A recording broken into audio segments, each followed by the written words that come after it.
Hi, Deacon Ed McCormick here on this third Sunday of Advent. And today I'd like to talk to you about the power of Christian joy.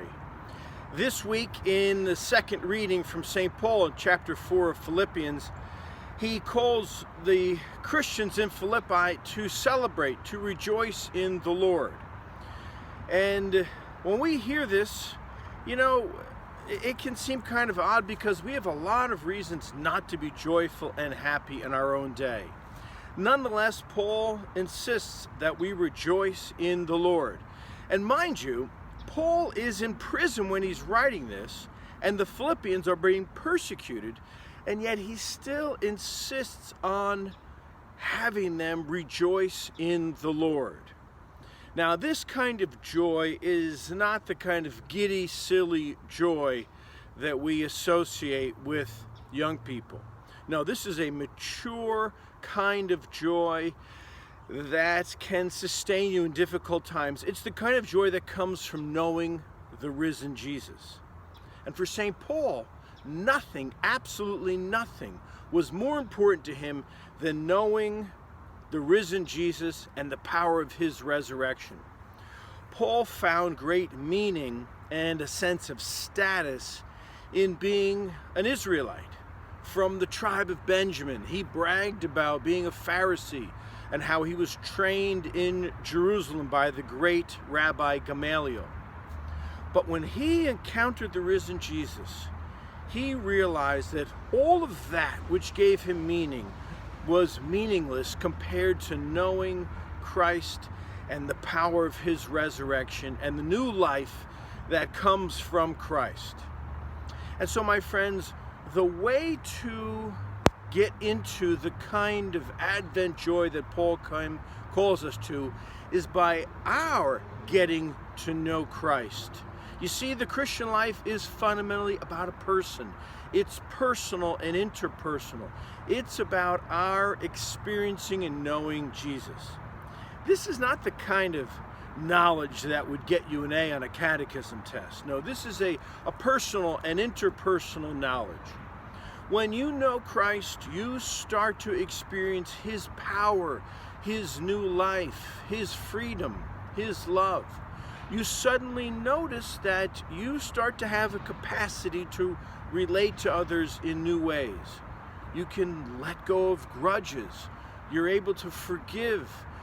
You start to feel that there's a new kind of purpose and meaning and freedom in your life. You're able to love others. You're filled with a sense of concern for the poor and justice. So how can we concretely come to know the Messiah, Jesus, and the joy that comes from living in him? Because this is crucial. You see, the Christian life is about joy.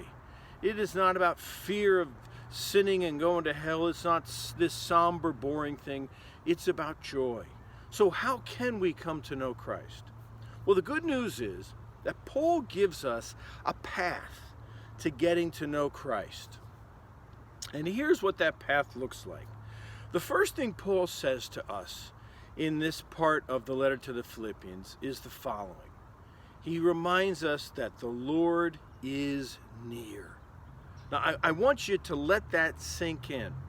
Paul is telling us that the risen Jesus, the Lord of the cosmos, is close to you. Not just to the saints, but to you, to every single person. He is near. And this takes us to the second point. Since the Lord is near, Paul then encourages us to tell him about our worries. Tell him what's on our hearts and minds. Tell him about your desires. And Paul says, tell him about everything that's going on in every aspect of your life. And if you do this, if you really start to pour out to him your fears and concerns, let him know your anger, let him know your frustration, your loneliness, your pain.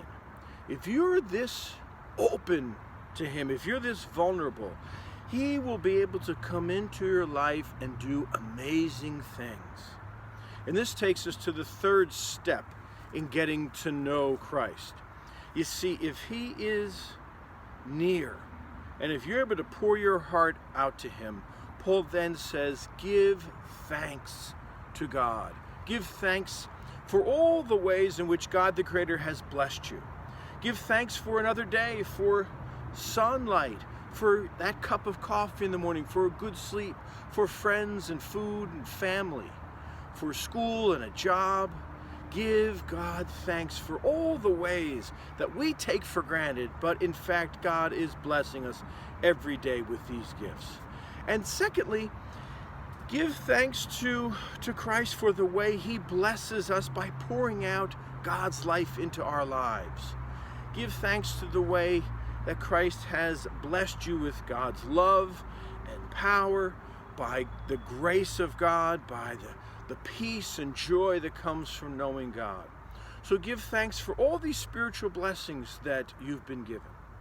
And Paul says, if you start to realize how close the Lord is to you, and you pour your heart out to him, tell him your needs, and begin to give thanks, you will become a person of joy, because you cannot give thanks. You cannot know that the Lord's near and not be a person of joy.